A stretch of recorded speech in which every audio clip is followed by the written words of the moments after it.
de evento, então eu pensei em chamar 7 artistas mulheres e falar um pouco do trabalho de cada uma durante esse tempo. E essa minha decisão foi muito intuitiva. Eu observei que dos 12 artistas que eu represento atualmente na galeria, 8 mulheres. Então, esse número me chamou atenção.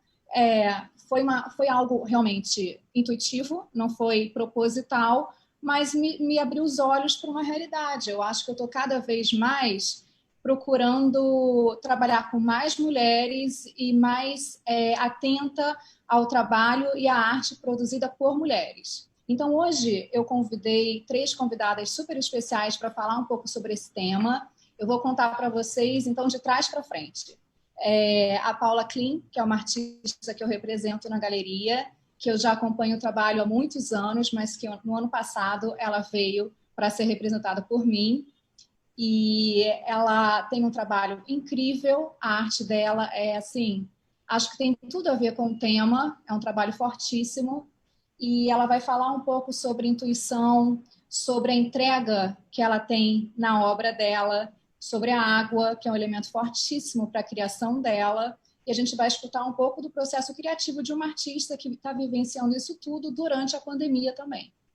Aí, antes da Paula, eu vou conversar com a Sandra Hayashida, que já passou por vários setores, já trabalhou com moda, no setor eletrônico, varejo, e veio do mercado financeiro. Agora ela está muito focada em ações que tenham um impacto social e ambiental. Então, ela vai falar um pouco com a gente, vai dar uma visão bem assim prática e pragmática do mercado de trabalho para as mulheres, como ela pode promover sororidade nesse mercado, especialmente financeiro, que é tipicamente muito masculino, vai contar para a gente algumas situações por quais ela passou e vai falar também sobre como ela começou a colecionar arte, como ela tem feito esse colecionismo online, o que está chamando a atenção dela como uma nova colecionadora. A Sandra tem esse perfil de novo colecionador que é muito atraente para uma galeria, que é o colecionador que pesquisa o artista, que lê, que se aproxima e que estuda. Eu acho que a gente tem tanta informação provida pelo próprio artista e a Sandra consegue, então, ter esse perfil de absorver essas informações e, assim, também selecionar as obras para a coleção que ela está construindo.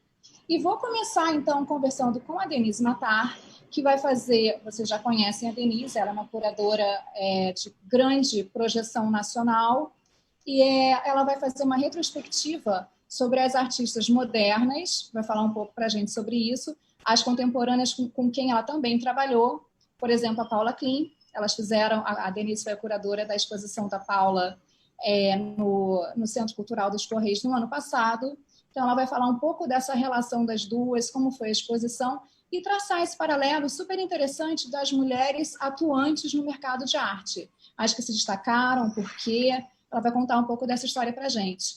Mas eu queria começar parabenizando a Denise por todo o trabalho maravilhoso que ela faz para a arte brasileira e destacando um dado, um fato que ela me falou recentemente que eu achei muito interessante. Durante anos, os jornais publicavam uma lista de curadores brasileiros e durante anos só o nome da Denise Matar aparecia na lista. Eram só curadores homens, ela era a única mulher. Então eu achei esse dado muito interessante e eu queria que ela começasse conversando com a gente, falando sobre isso. Denise? Oi, eu não estou me vendo, não sei se vocês estão me vendo, mas eu sumi e está dizendo que não é possível iniciar o vídeo. Eu não estou te vendo. Vini, você consegue resolver isso? Coisa estranha. A gente Desculpem, treina pessoal. tudo, mexe tudo, mas faz parte. Desculpem a falha técnica aqui. Não saiu, faz parte. Então, mas eu vou falando enquanto você tenta aí me botar, a minha vai de voz mesmo. Ele falou que acho que é melhor eu sair e entrar de novo. Então deu algum erro. Será que é melhor eu sair? Vamos guardar a Denise entrar e sair, porque eu acho super importante a gente conseguir ver a Denise. Sim. Então, eu vou sair, tá? Puxa.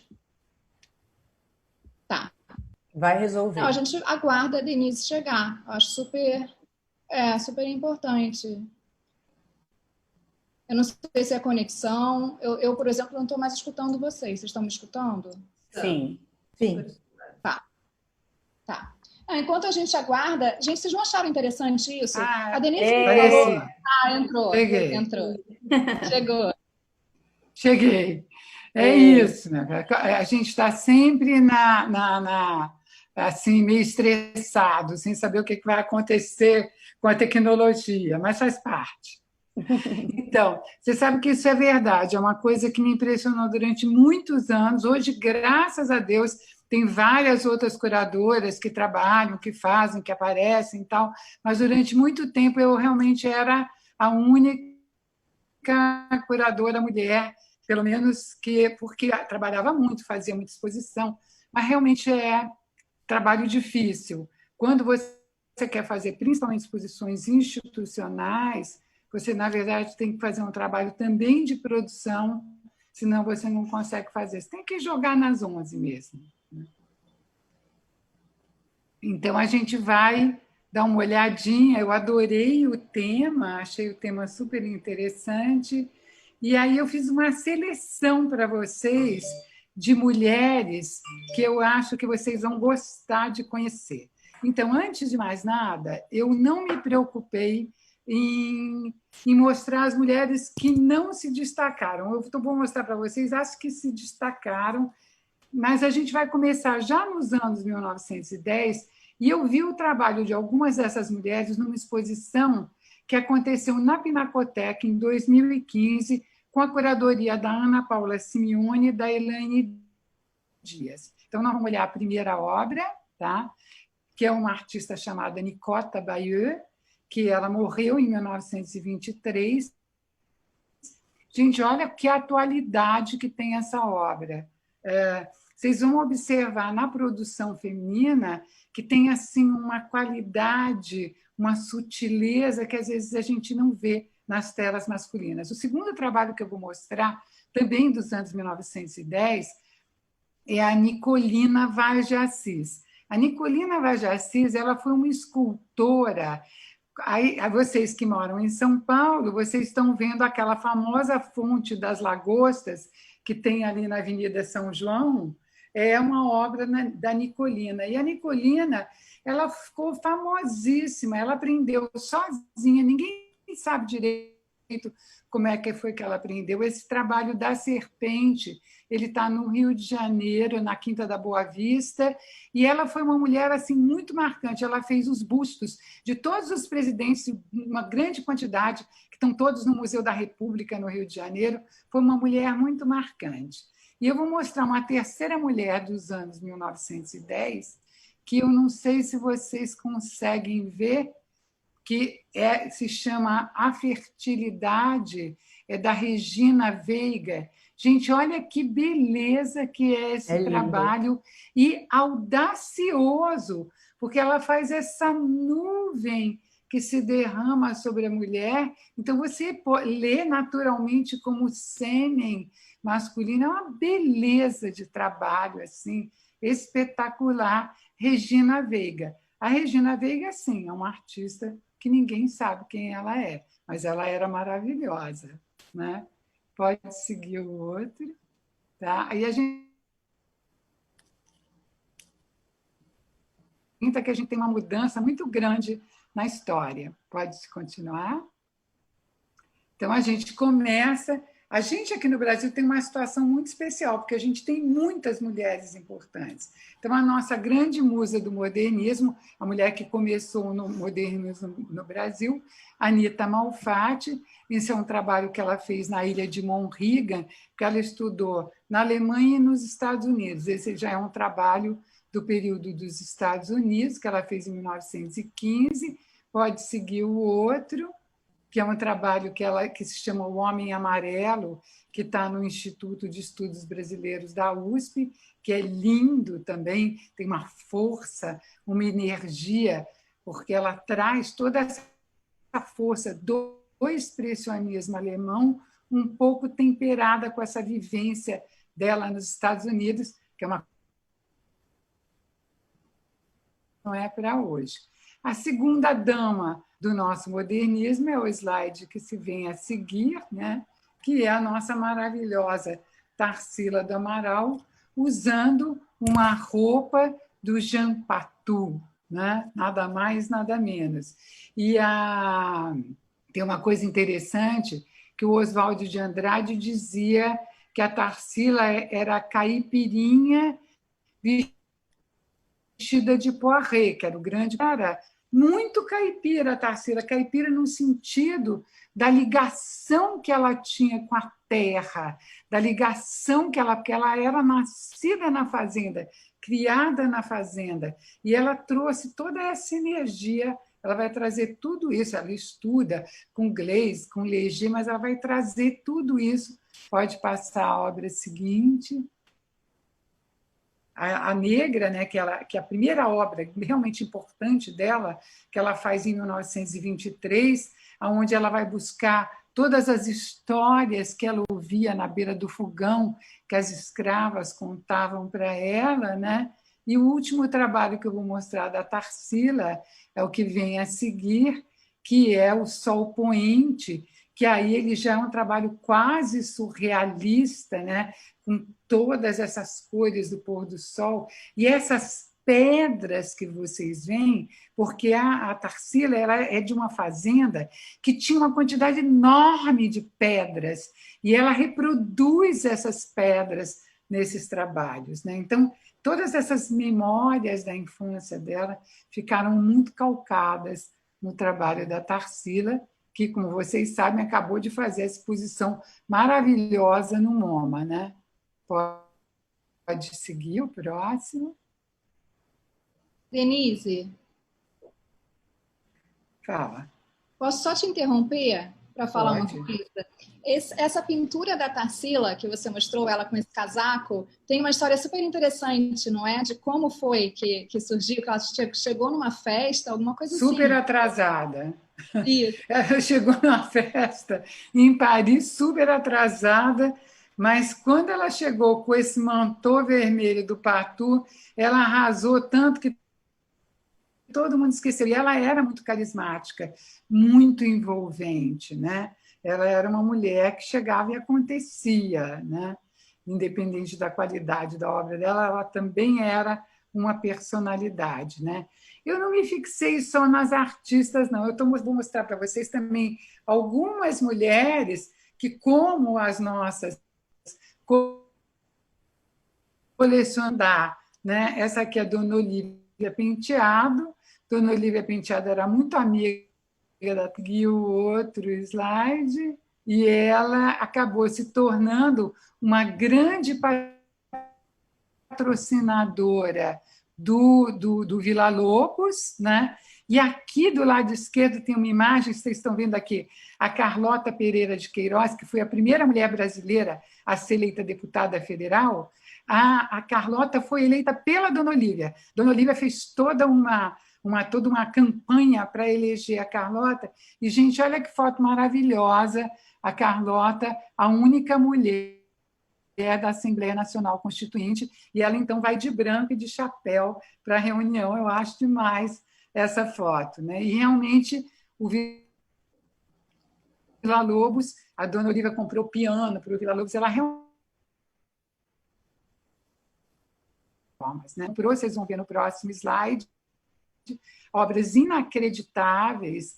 Esse Brancusi era dela, que hoje está no MoMA, e o Léger, que está no MASP. Ela foi uma das primeiras compradoras de arte moderna no Brasil, né? Então, foi uma pessoa muito importante para esse momento do modernismo. Pode seguir o próximo. Vou mostrar para vocês uma outra mulher incrível, que foi a Eugênia Moreira, que era uma mulher que tinha um grupo que se chamava Teatro de Brinquedo, e ela fumava charuto, ela era uma mulher interessantésima. Aqui um retrato dela, do Dmitry Ismailovich, e ela também revolucionou o Rio de Janeiro, e elas eram todas amigas. A Eugênia, a Tarsila, a todo esse grupo de mulheres que eu estou falando para vocês, muito próximas, muito chegadas.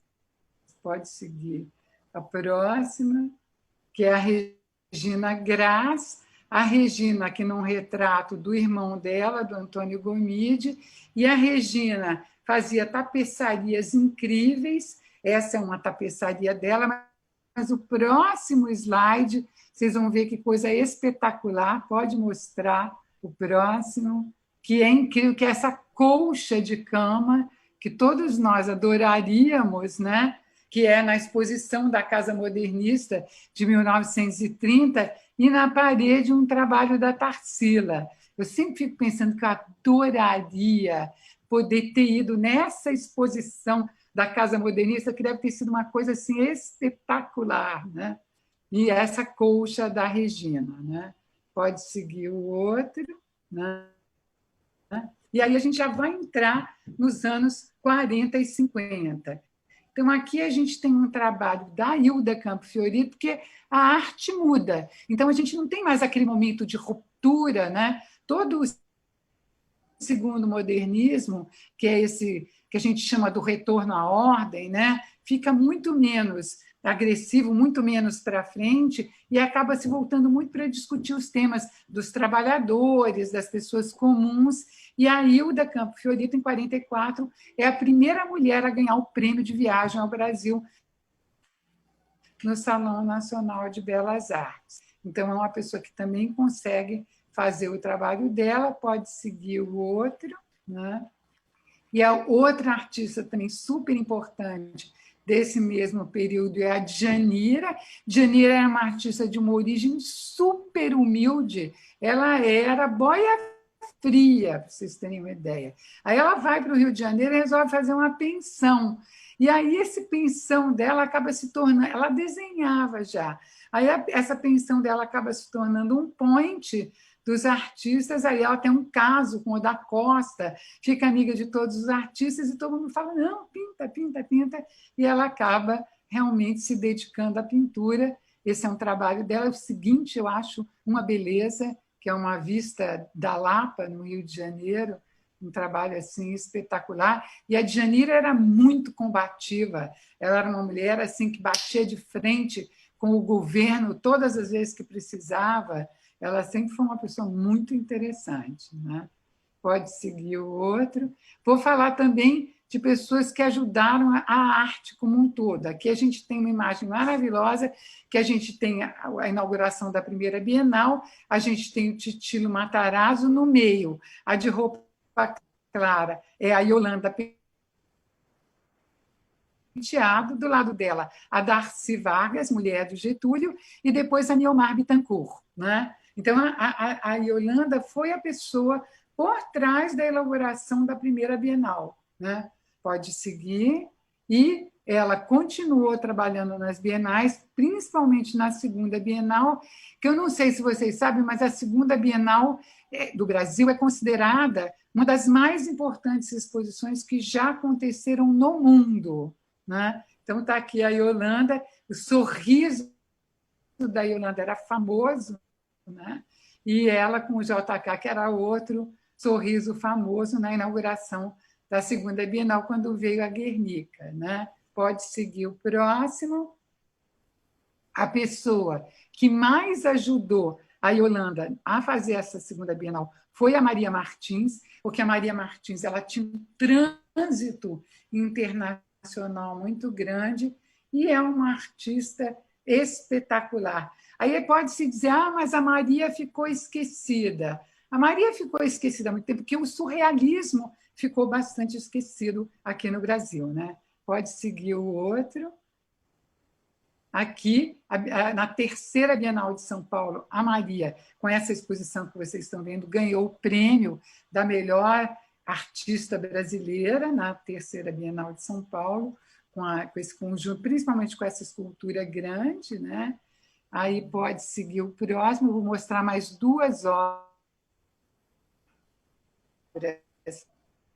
da Maria Martins, A Mulher e a Sua Sombra, que é de 1949, que está lá no Itamaraty, e vou mostrar mais uma para terminar, a Maria, que é uma obra gloriosa, que também está no Itamaraty, que é incrível, né? Que é o Canto da Noite, que é uma obra assim, é uma artista que tem uma força, uma energia, uma sensualidade, ela agarra você mesmo, né? É uma mulher incrível, a Maria, né?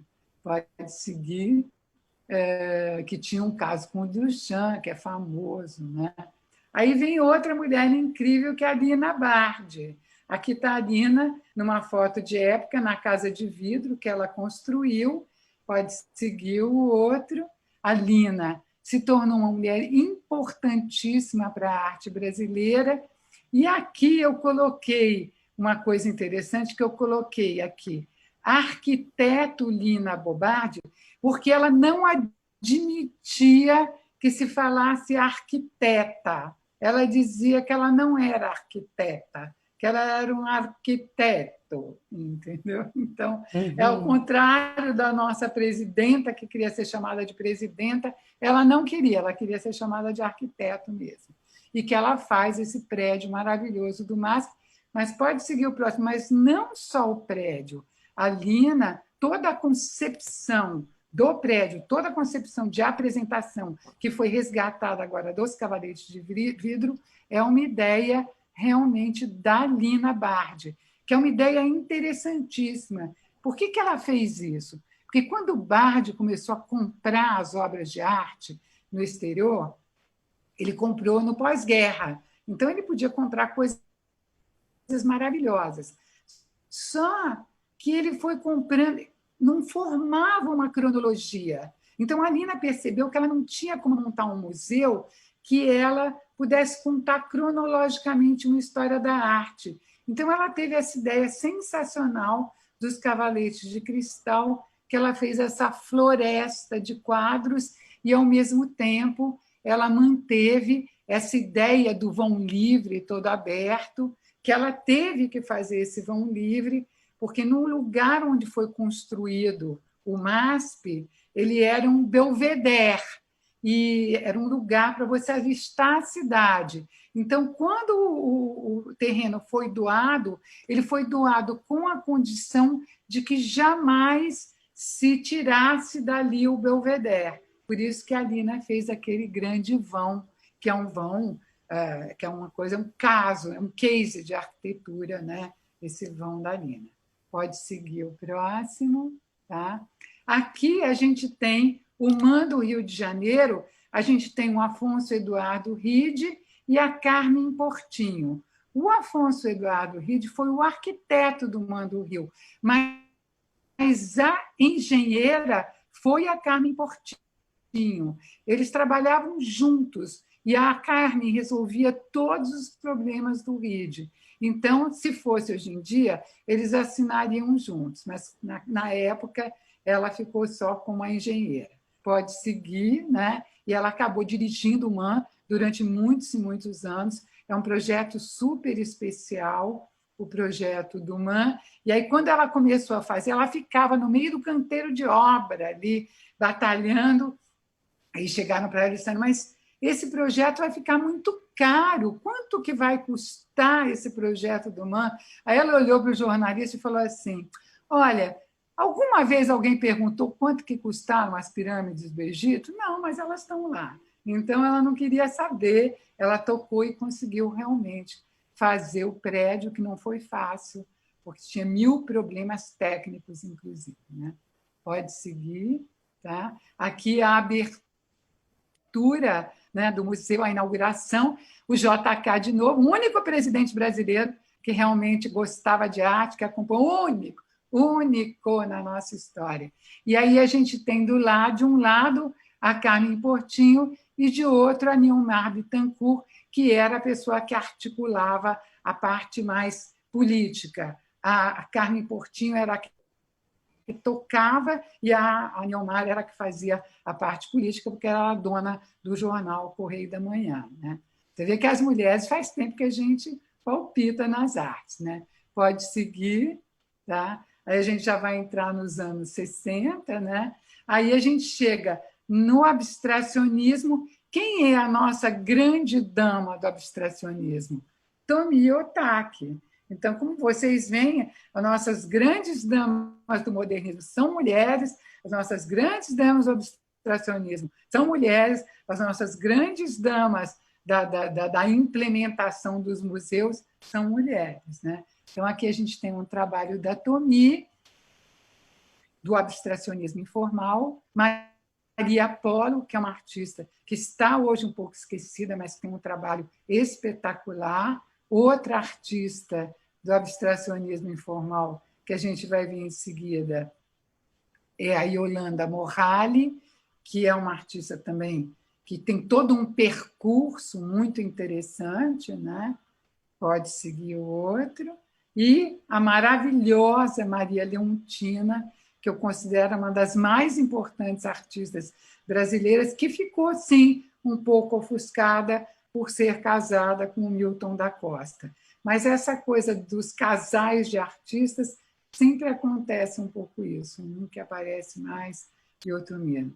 Judith Lawand, que já é uma representante do concretismo, que também ficou anos esquecida, mas foi super bem resgatada na atualidade. E, próximo slide, a nossa grande dama também do concretismo, que é a Lygia Clark, um trabalho, uma superfície modulada, maravilhosa dela, de 1956, e aí pode seguir o outro, né?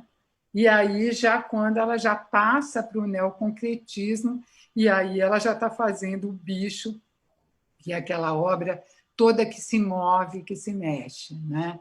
E que abre um outro parâmetro, uma outra discussão. A obra de arte sai totalmente do cavalete, né? Pode seguir.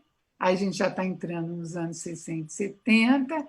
Aí eu vou falar da Lygia Pape, que é outra maravilhosa. Então, a nossa trinca é Lygia Clark, Lygia Pape e Hélia Oiticica. Mas são duas mulheres para um homem. Então, a Lygia Pape, esse trabalho da Lygia Pape, se chama Roda dos Prazeres, e ela faz uma desconstrução entre a cor do líquido que você está botando na boca e o sabor dele. Então, ela joga com essas diferenças. E eu fiz uma entrevista muito grande, fiz um livro sobre a Lygia, né? E fiz uma entrevista longuíssima com ela, e aí ela me disse uma frase maravilhosa. Ela disse que, para ela fazer a Roda dos Prazeres realmente como ela deveria, ela disse que uma dessas cumbuquinhas deveria ter veneno. Mas ela não fez isso, não. Ela só pensou, né? Pode seguir o próximo, tá? E aí a Lygia Pape, já quando ela já estava bastante idosa, ela já estava mal, ela é convidada para participar numa exposição no Paço Imperial, se não me engano, é 2008. Aí ela vai participar desse... E ela faz essa obra deslumbrante, que é a Teteia, e é assim, era uma exposição que ela era a pessoa mais velha que tinha naquela exposição, de todos os artistas. E ela, a Lygia Pape, papou todo mundo, entendeu? Todos tiveram que se curvar para a beleza da Teteia, né? Ela contou para mim que a Teteia surgiu na cabeça dela assim, que ela andava, ela tinha um conversível, um Fusca conversível, sem capota. E aí ela ia andando com o Hélio Oiticica, e aí um dia ela estava olhando os fios da eletricidade e a lua batendo nos fios. Então ela ficou com essa imagem na cabeça dela desses fios, com o luar batendo nos fios, e ela fez a Teteia, que tem a ver com outro trabalho dela, lá do começo da carreira dela, que são os tecelares. É uma maravilha, né? Pode seguir, tá?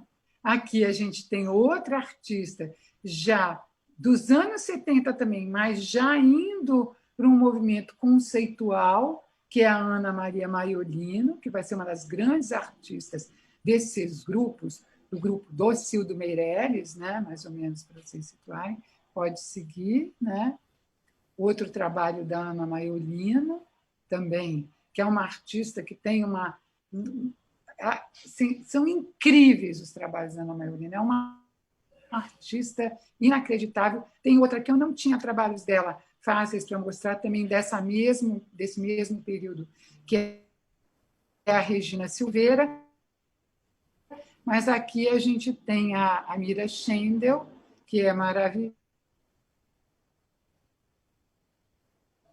que também vai por essa linha do trabalho conceitual, e outro trabalho também da Mira, tá? Pode seguir, tá? Olha que maravilha, gente, que é esse trabalho. Uma beleza, né? Aí pode continuar. Aí a gente já está nos anos 80 e 90. Quem são as duas estrelas da geração 80? Adriana Varejão. Esse é um trabalho da Adriana dos anos 80 mesmo, tá?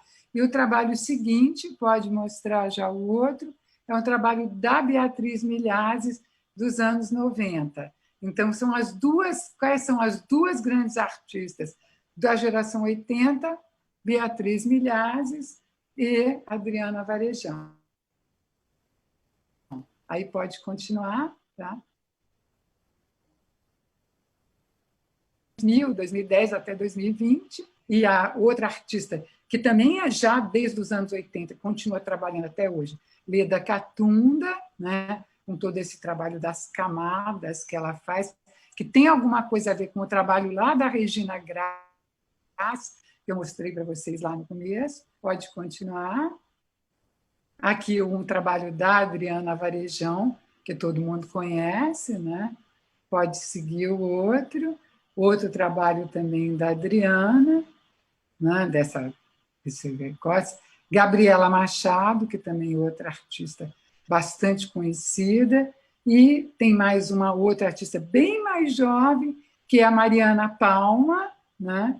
Que também pintora. Eu acho maravilhosa essa volta da pintura, mas também continuamos tendo esculturas maravilhosas, como a obra seguinte, que é uma obra da Iole de Freitas. Aí eu queria dizer para vocês o seguinte, que ao longo do meu percurso, eu fiz algumas exposições de artistas mulheres. Fiz uma exposição da Maria Tomazelli, fiz uma exposição da Jandira Waters, fiz uma grande exposição em 2004, maravilhosa, que se chamava O Preço da Sedução, que foi apresentada no Itaú Cultural em 2004. E até hoje é considerado um dos maiores públicos que o Itaú Cultural já teve. E nessa exposição eu trabalhei toda essa questão do feminino, né?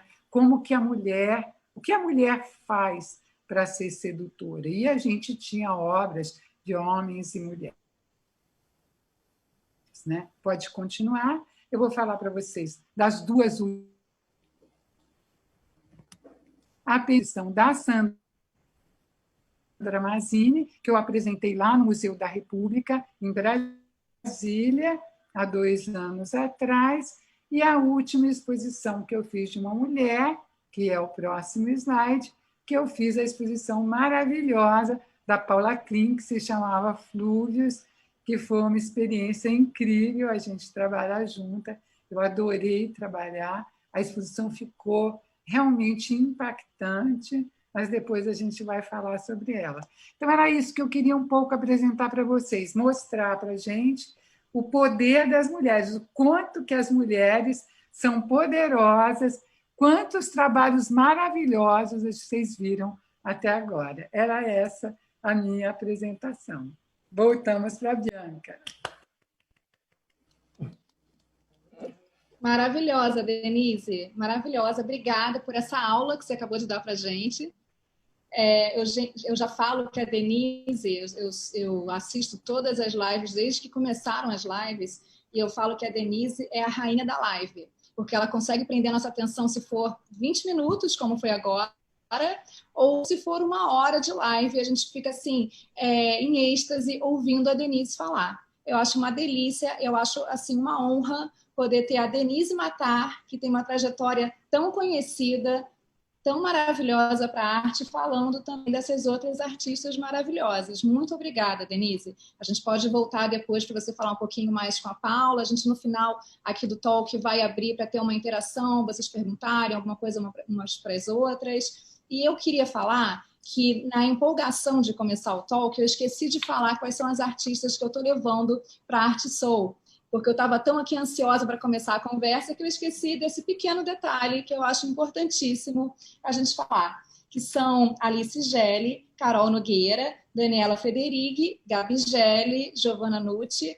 Malu Pessoa Lê e Paula Klim, maravilhosa. Então, acho que é importante vocês, ao longo da semana, eu pretendo falar um pouquinho mais sobre cada artista, que está acontecendo tanta coisa nesses dias que eu não estou conseguindo me programar com calma, mas eu acho importante falar o nome delas para vocês saberem. Eu queria conversar agora com a Sandra Hayashida. A Sandra começou a carreira dela no mercado financeiro, que é tipicamente masculino. Depois ela foi para moda, varejo, esportes, tecnologia. E como eu falei, ela está agora muito voltada para ações de impacto social e ambiental. Então, ela trabalha numa empresa, ela tem projetos importantíssimos com empresas maiores para captar recursos e gerenciar os recursos para ONGs e instituições beneficentes. Então, ela está voltada para esse terceiro setor já há muitos anos, com uma presença marcante. E, além disso, eu tenho a alegria de ter a Sandra como minha amiga e colecionadora de arte. Então, ela é uma pessoa que eu sempre pergunto, sempre troco ideias sobre artistas, o que tá prendendo o olhar da Sandra. Ela tem uma visão muito apurada, um senso estético muito grande, e ela tem essa questão toda que eu queria que vocês ouvissem um pouco mais dela. Então, Sandra, você está aí? Você tirou o seu microfone? Deixa eu ver. Estou te vendo. Está me escutando? Estou te vendo. Me escutando Eu estava bem? só vendo as outras e não estava conseguindo te ver. Então, eu queria que você falasse, você começou no mercado financeiro, que é um mercado tipicamente masculino, e depois você foi para todos esses mercados que eu falei. Como você acha que foi isso para você, a sua presença no mercado profissional como mulher? Queria que você falasse rapidamente algumas situações que você enfrentou e como a gente pode ressaltar o papel da mulher no mercado profissional.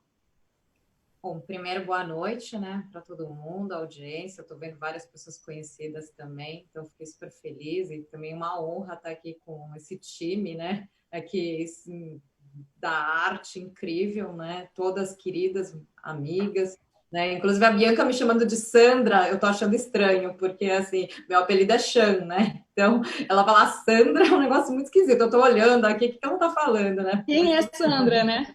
Quem é Sandra? Meu Deus. Se não é a família chamando Sandra, tá esquisito, mas tudo bem. Bom, eu acho que né, o assunto maior aqui é a arte, né? Mas eu acho que vale a pena falar sobre também essa ligação da mulher, né? E por eu ter tido essa carreira, né? Começando no mercado financeiro, realmente um mercado extremamente masculino, né? Passando para moda, varejo, tecnologia, esportes, mídia. Assim, a gente vê que o mercado, né, realmente ainda é muito masculino e as mulheres, elas sofrem, né? A gente sofre realmente machismo, né, no trabalho. A gente tem uma série de questões, né, do tipo, os homens às vezes não deixam a gente falar, então a gente tem que falar um pouco mais alto, né, para poder ser ouvida. O mercado de arte, eu acho que ele talvez seja um pouco diferente, né? Mas assim, realmente todos esses mercados que eu passei, e até moda também foram aconteceu algumas coisas, algumas situações, né? E eu tive muita sorte, na verdade, de trabalhar com mulheres muito fortes, né? Então, tive pessoas como a Fabienne Musi na São Paulo Fashion Week, como a Angélica Queiroz no mercado financeiro, né? Que são mulheres muito fortes e que foram acolhendo. E, na verdade, o que eu tento fazer hoje em dia é acolher também as mulheres que trabalham comigo. E, principalmente, tentar trazer para o meu time sempre mulheres. Eu sempre gostei muito de trabalhar com homens, e eu gosto de trabalhar com homens, né? Mas, assim, eu percebi que eu também precisava incentivar as mulheres, né, a desenvolverem muito mais na profissão, né, e dar mais oportunidades, inclusive de cargos de liderança, nesse meio do caminho, né? Então, tiveram algumas situações assim. Maravilhoso. Eu estou sentindo isso com a minha galeria, com a minha empresa. Cada vez mais eu estou buscando trabalhar com mulheres. E nessa situação do evento da Art Soul, eu percebi que eu acho que eu poderia gerar um movimento muito interessante de dar voz às mulheres. Então, eu vejo que isso é algo intuitivo, não é algo que seja pensado ou proposital, do tipo, vamos excluir os homens, nada disso. Mas eu acho que seria um momento de tanta divulgação, com os olhos todos voltados para a arte, porque é a primeira feira, né, de obras de arte que acontece aqui no Brasil na pandemia. Então, achei que seria um momento muito propício para a gente ouvir as mulheres e ver o que elas estão fazendo na quarentena, entender um pouco do processo e realmente dar voz. Eu acho que isso é interessante. Eu queria que a gente também pensasse, eu queria deixar essa ideia para as pessoas, que eu acho muito mais importante a gente falar da força da mulher e da força do feminino do que da fraqueza. Eu acho que a gente consegue levantar uma bandeira enfatizando o que a mulher consegue. Você já deu alguns exemplos de sororidade, como uma mulher consegue ajudar a outra no mercado profissional, como eu, como galerista, posso ajudar as artistas e as colecionadoras e fazer essa ponte para que essa relação aconteça de uma forma saudável. Eu acho que é muito, quando acontecem esses movimentos como do desafio, da sororidade, é importante a gente experimentar e tentar, é uma tentativa e acerto, como que a gente vai conseguir implementar algumas ações que vão realmente fazer a diferença. Por isso que eu queria ouvir de você, que tem essa experiência profissional, mas eu também queria ouvir de você sobre a sua coleção. Como você começou com a sua coleção, quais são as artistas que você tem notado, e no final, eu queria que você falasse um pouco para a gente, eu não sei se você vai finalizar com isso, mas como você pode, então, também promover a sororidade, como você tem promovido na sua carreira profissional, mas também na arte? Eu queria ouvir, eu sei como eu posso fazer na minha galeria, mas eu queria ouvir a opinião de uma colecionadora também. Olha, Bianca, tem um aspecto até interessante, né? Que eu aqui escutando a Denise, né? Ela passando as artistas, eu percebi que os meus artistas favoritos, na verdade, são mulheres. Olha que engraçado, né? Tipo assim, a Lígia Clark, por exemplo, o meu sonho é ter várias Lígias. Lígia Clark, Lígia Pape, ter todas por aqui, né? E, assim, até estou com um brinco que é inspirado na obra do Bicho da Lígia Clark, né? Que foi uma edição da Camila Sarp.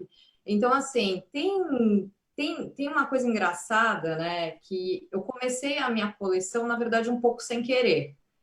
Eu sempre gostei de arte, sempre fui exposições, mas eu comecei a conviver com mais pessoas ligadas à arte, os galeristas, né? O Ian, o Alan da Verve, você, né? E nisso, algumas amigas também, que eu sempre ia às exposições, eu comecei a me interessar. Mas, assim, no começo é muito difícil, porque você você ainda está entendendo o que você gosta, o que você não gosta, né? Tem uma opção, tem um leque muito grande quando você vai na Bienal, por exemplo, né? Quando você vai na SP Arte, quando você olha, né? Mesmo você olhando lá na Arte Soul, né? Tem tanto tipo de obra que você fica também perdido. Aí, com o passar do tempo, eu digo que pelo menos nos 2, 3 primeiros anos eu não comprei nada. Comprei nada, fiquei só observando, entendendo, vendo as coleções das pessoas, das amigas, dos amigos, e conversando e trocando e aprendendo sobre artistas, né, sobre galeristas e o mundo da arte em si. Então, quando eu comecei a comprar, foi quando eu já entendi o que eu gostava, né? E eu entendi também que, assim, o artista em si, a história do artista, como ele se posiciona, né? Tudo isso faz parte também da obra dele, e não só o fato de eu gostar, então eu preciso saber da história, da obra, do processo criativo e do artista.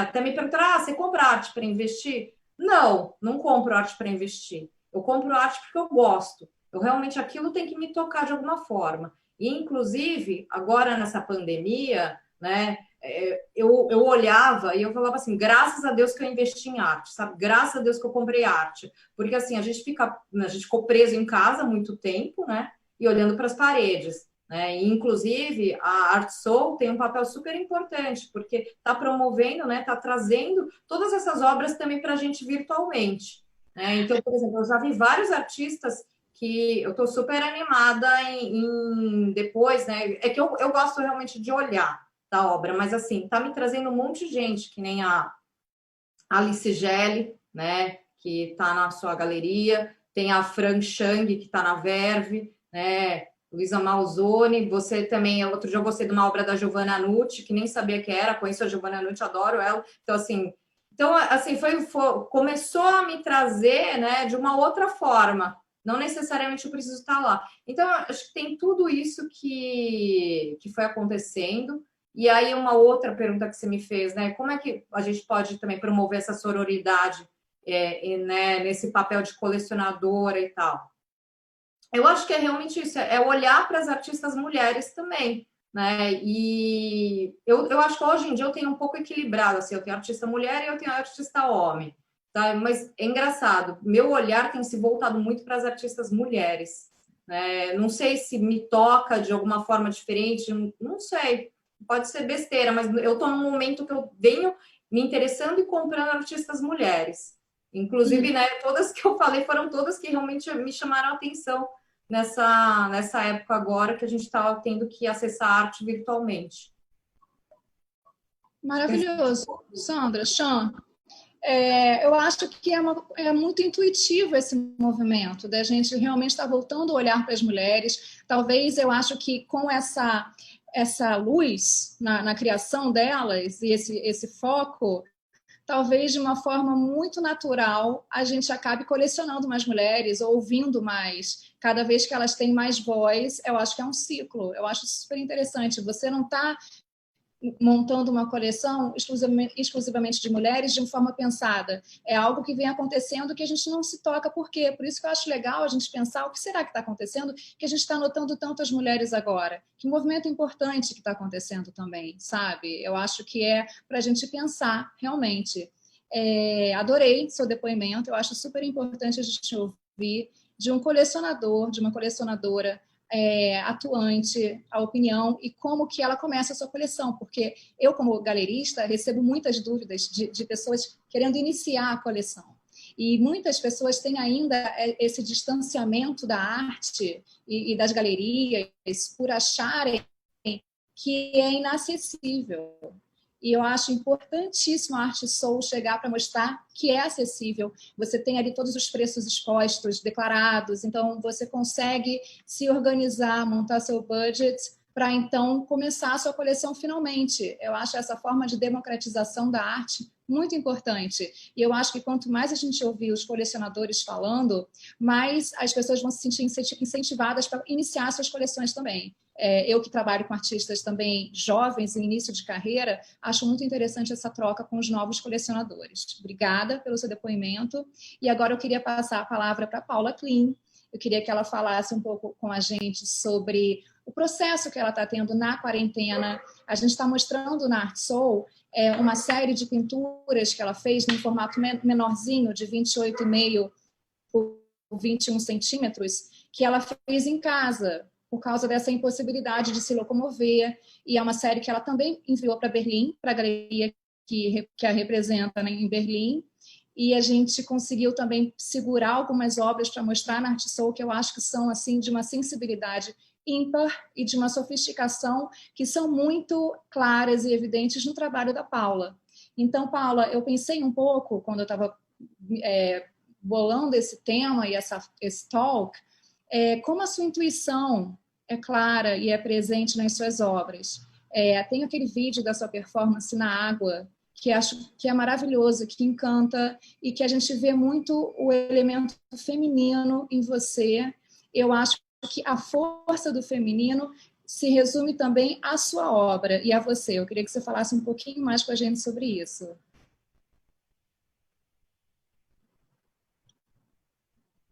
Eu já estou pedindo para tirar do mudo o microfone da Paula, que está mudo. Peraí. Voltou. Saiu? Veio. Voltou? Tá... Eu que tinha colocado no mudo, desculpa.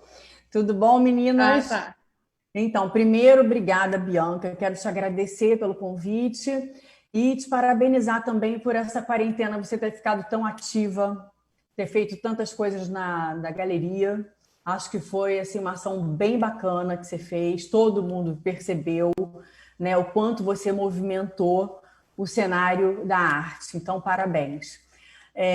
Quero agradecer também a Tamara e parabenizar o projeto maravilhoso, Art Soul, né, que está agora movimentando tanto aí o cenário da arte também, né? Tem que dar os parabéns, porque os artistas devem estar mega agradecidos. Eu estou, pelo menos, porque assim, mostrar o trabalho da quarentena é uma coisa super importante. Eu acho assim, que foi um momento super difícil para todo mundo, isso é óbvio, né? Está sendo ainda, mas, o pior já passou, mas ainda está sendo. Mas eu acho assim, que para o artista, né? Todo mundo sabe que os artistas são mais sensíveis. Então, assim, todos os trabalhos feitos durante a quarentena têm uma importância muito grande. Então, você pegar agora e mostrar esses trabalhos, colocar esses trabalhos assim, para as pessoas verem, é muito legal. Esse seu projeto foi muito legal. Eu acho que bem bacana mesmo. Parabéns. E, bom, e parabéns a vocês, meninas, que todas têm uma representatividade enorme feminina na arte, né? Bianca como galerista, a minha deusa Denise Matar, curadora. Desculpa as outras, porque é óbvio que a Denise, né, a gente teve aí uma relação enorme. Eu também adoro a Bianca, amo a Bianca também, minha galerista. Mas é claro que eu e a Denise, a gente teve uma relação assim, muito forte aqui durante o nosso trabalho. Sandra, eu não conheço, mas uma querida, né, colecionadora. Então, assim, parabéns, todas com uma representatividade enorme na arte. Então, assim, eu acho também importante a gente dizer que a gente não está aqui nesse tema feminino levantando nenhuma bandeira. Eu acho, assim, que quando a gente fala em sororidade, a gente está falando em irmandade, em união, né, acima de tudo. Não sei se vocês concordam, mas, né, acho que é isso, né? O nosso união, que faz a gente ficar mais forte. Então, eu acho assim que eu queria falar da força da mulher no fazer artístico, exatamente pelo lado, a Bianca falou 1000 vezes, né, em intuição, exatamente pelo lado da intuição mesmo, né? A intuição, ela é a integração dos nossos 5 sentidos, né? Que é a visão, a audição, o olfato, o paladar e o tato. Então, seria uma 6ª forma da gente sentir. E eu não sei assim, se vocês sabem, mas assim, cientistas do mundo inteiro já descobriram que a mulher é realmente mais intuitiva que o homem. Desculpa, homens, mas é real isso. Porque a mulher tem o corpo caloso maior que o dos homens. Corpo caloso é uma ponte que liga os hemisférios do cérebro, levando os estímulos nervosos. Então, desculpa mesmo. Eu tinha que fazer uma palhaçada aqui, mas é verdade. Mas, enfim, sendo isso, isso é cientificamente provado, mas, assim, sendo isso ou não, assim, eu realmente acho, eu acho que todo mundo concorda, que as mulheres têm uma intuição realmente mais forte que a dos homens, têm uma facilidade de sentir maior, não só sentir, mas como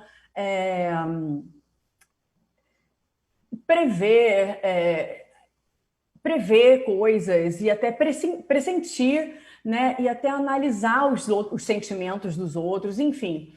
Eu acho que a mulher tem isso mesmo, né? E quando a gente leva isso para o campo da arte, né? Que é um lugar que é um lugar de sentimentos, sensações e de intuição, a gente vai ver que a mulher está em casa, mais em casa que nunca, né? Então, assim, a mulher é favorável completamente, o campo da arte é totalmente favorável para a mulher, né? Então, assim, é muito, muito bom. Agora, falando em casa, já que eu estou falando em estar favorável à casa, vou fazer uma ligação com a casa. Eu acho, assim, que é claro que eu sou muito feliz, né, com todas as conquistas da mulher, não só na arte, como em tudo, né, em todos os campos. A mulher tem feito milhões de conquistas ao longo desses anos todos, mas eu acho assim que o lugar onde eu acho que a mulher exerce mais eu acho que eu morro de medo de ser mal interpretada nisso, porque é muito complicado, mas eu acho assim que o lugar onde a mulher exerce mais a sua feminilidade é exatamente na casa. Então, calma, isso é um tema longo, mas vou só simplificar, é na casa. Então, assim, para mim, casa é tudo. E quando eu me refiro a casa, é assim, eu estou falando da minha caverna, do meu lugar, dos meus amores, né? Então, assim, eu vou fazer agora uma ligação com a quarentena, né? Se essa quarentena, se essa pandemia não fosse uma coisa tão triste, né? Com tantas perdas, com tantas tristezas, isso teria sido apenas um presente para mim, sabe? Porque estar em casa, para mim, com a minha família, é onde eu posso exercer de uma forma mais ampla a minha feminilidade. Nada se compara. E agora eu vou falar de uma outra coisa que eu acho super importante, até a Bianca teve presente. Um pouco antes da pandemia, aconteceu uma coisa super curiosa, mas que tem a ver com casa também. Tudo se liga, calma.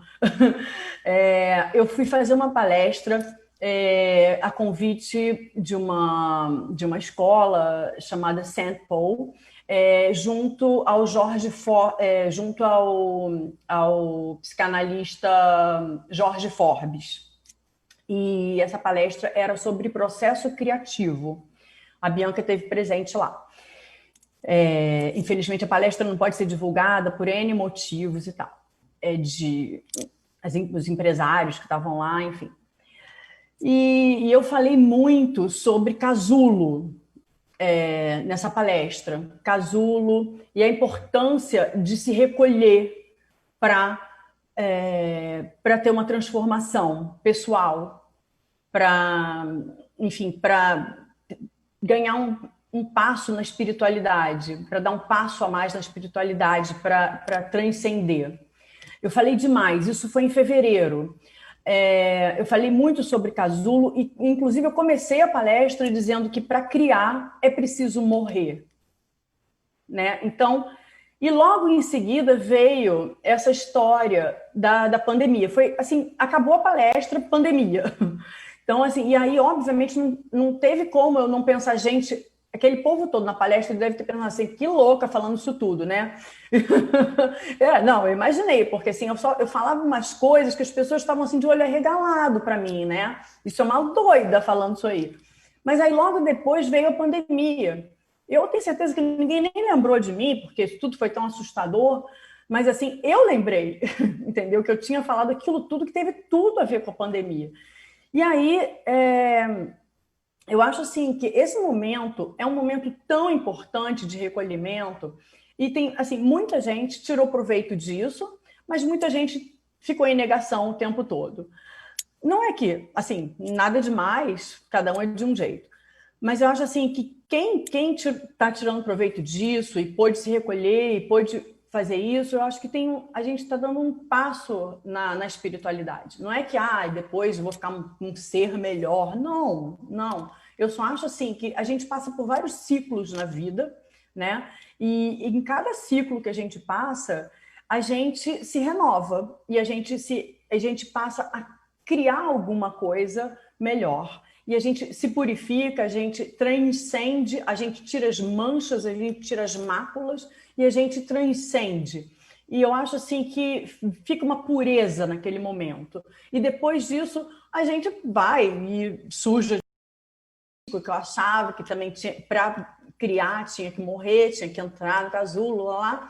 E agora eu quero falar também do processo artístico, que o meu processo artístico é um processo artístico basicamente feminino, porque eu lido com água. E a água é um elemento feminino. Eu não sei, assim, né, tem muita gente que não sabe, mas o meu trabalho, a pesquisa do meu trabalho é uma pesquisa pautada na filosofia oriental milenar, né? E no taoísmo também. E os chineses dizem que a água é um elemento feminino. Então, assim, Quando eu escolhi trabalhar com a água, eu escolhi trabalhar com a água porque a água, ela tem uma força absurda. A água faz o que ela quer. Ela só faz o que ela quer. Ninguém consegue controlar a água, né? Então, assim, e nós mulheres somos muito controladoras. É fato. Fato. Então, assim, nós somos muito parecidas com a água. Muito. Então, quando eu escolhi trabalhar com água, eu escolhi uma amiguinha para brincar, entendeu? Tipo assim, eu vou brincar com a amiguinha aqui. Então, assim, é um jogo que eu criei é um jogo que eu criei no estúdio. Então, assim, eu dou espaço para ela, né? Eu falo, olha, tá, agora você vai. E aí eu peço licença, agora é minha vez. Agora é minha vez, tá, filha? Calma. Então, assim, eu acho assim que se a gente não se matar, eu e a água, até o fim, né, vai ser um sucesso. Mas, assim, é isso, basicamente é isso. A força da água é absurda. E a força da mulher também.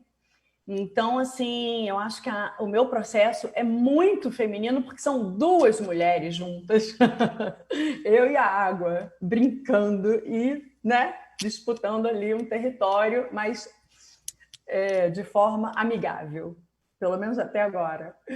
Então, gente, basicamente é isso que eu queria falar. Eu não me atrevo a falar de mulheres artistas, porque nós já temos a Denise, que já deu uma aula, e eu imagino se eu ia me atrever aqui a falar de história, de arte. Não dá, né? Não tem condição.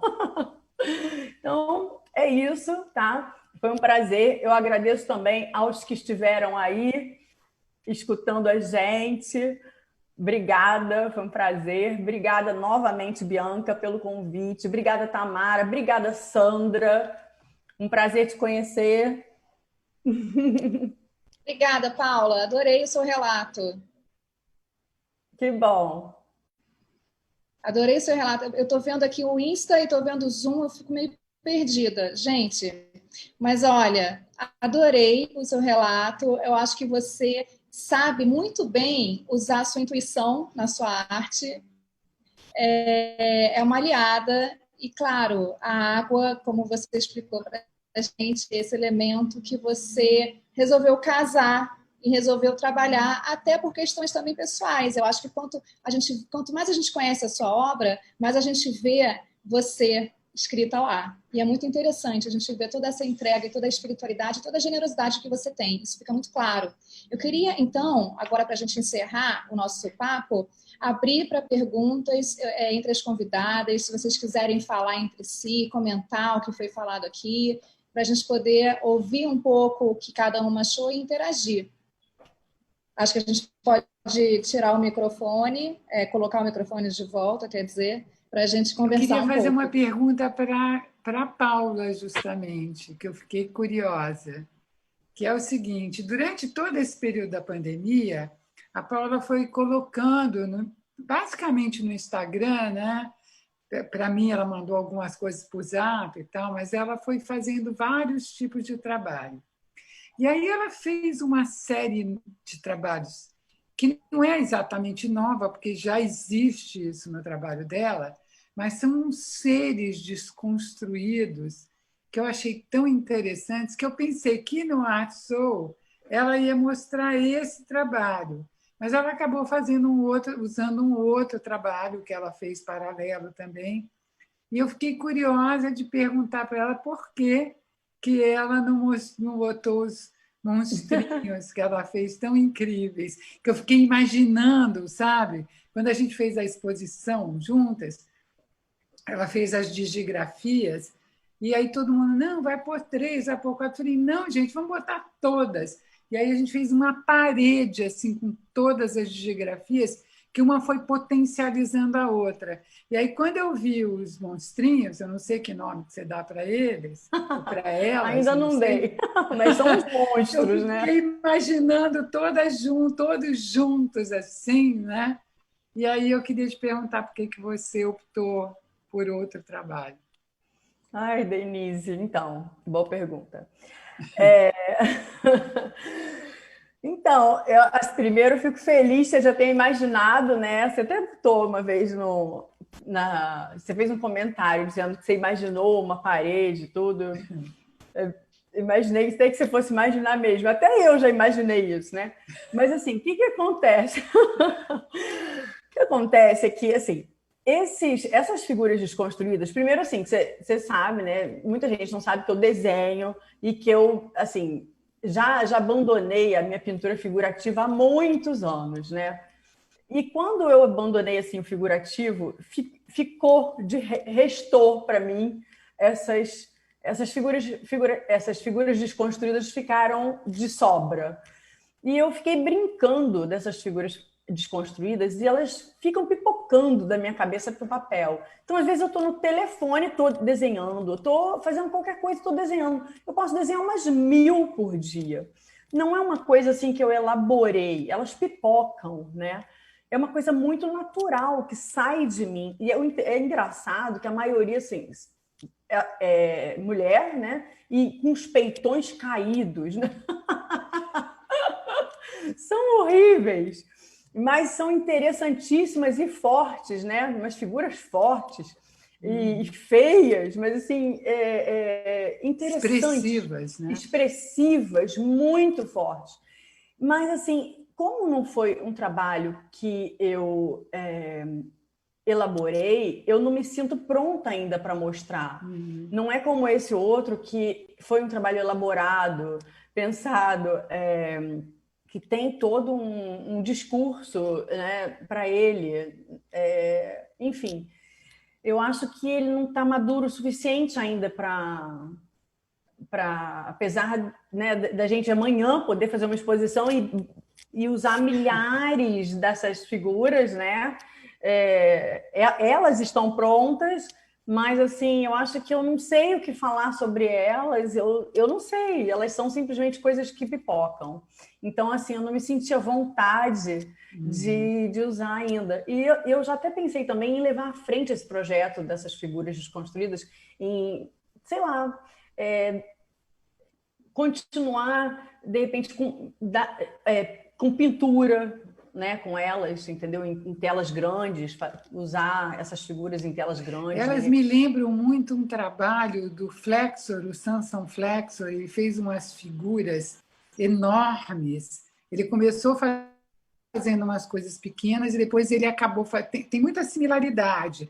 E aí ele fez uma instalação na Bienal de São Paulo que ele mandou fazer... Ele fez 9 figuras dessas, enormes, assim, maior do que um tamanho natural, e montou num semicírculo, assim, uma coisa de um impacto também muito interessante. São parentes, são primas das suas. Eu quero ver, vou ver depois.